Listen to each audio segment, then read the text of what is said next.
കഴിഞ്ഞ 2 തവണയും ഭരണം നഷ്ടപ്പെട്ട UDFന് ശുഭസൂചനയാണ് ലോക്സഭാ തെരഞ്ഞെടുപ്പ് ഫലം. 140 നിയമസഭാ മണ്ഡലങ്ങളിൽ 110 UDF ഒന്നാമതുണ്ട്. കഴിഞ്ഞ നിയമസഭാ തെരഞ്ഞെടുപ്പിൽ 30,000-ലധികം വോട്ട് പിടിച്ച മണ്ഡലങ്ങളിലടക്കം LDF പിന്നിലാണ്. 18 സീറ്റിൽ വിജയിച്ച UDFനെ മാത്രം ഭയന്നാൽ സർക്കാരിന് മതിയാകില്ല. ഒരൊറ്റ സീറ്റ് മാത്രം വിജയിച്ച BJP 11 നിയമസഭാ മണ്ഡലങ്ങളിൽ ഒന്നാമതെത്തി. ഗുരുവായൂർ ഒഴികെ തൃശൂരിലെ 6 നിയമസഭാ മണ്ഡലങ്ങളിലും ഒന്നാം കക്ഷി BJPയാണ്. തിരുവനന്തപുരം ജില്ലയിൽ കഴക്കൂട്ടം, വട്ടിയൂർക്കാവ്, നേമം എന്നീ മണ്ഡലങ്ങൾക്ക് പുറമെ CPM കോട്ടയായി കരുതിയ ആറ്റിങ്ങലിലും ജില്ലയിലെ തന്നെ കാട്ടാക്കടയിലും ഒന്നാമതെത്തി ഞെട്ടിച്ചു. 8 രണ്ടാം സ്ഥാനത്തും BJP എത്തി. 41 പേരെ മാത്രം വിജയിപ്പിക്കാനായ UDFന് ഇത് പ്രതീക്ഷയുടെ കോട്ടാണ്.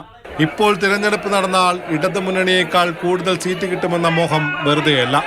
99 സീറ്റുമായി അധികാരത്തിൽ വന്ന LDFന്റെ പോക്കറ്റിൽ ശേഷിക്കുന്നത് വെറും 19 നിയമസഭാ സീറ്റിലെ നേട്ടം മാത്രം. Election desk, Mathrubhumi news.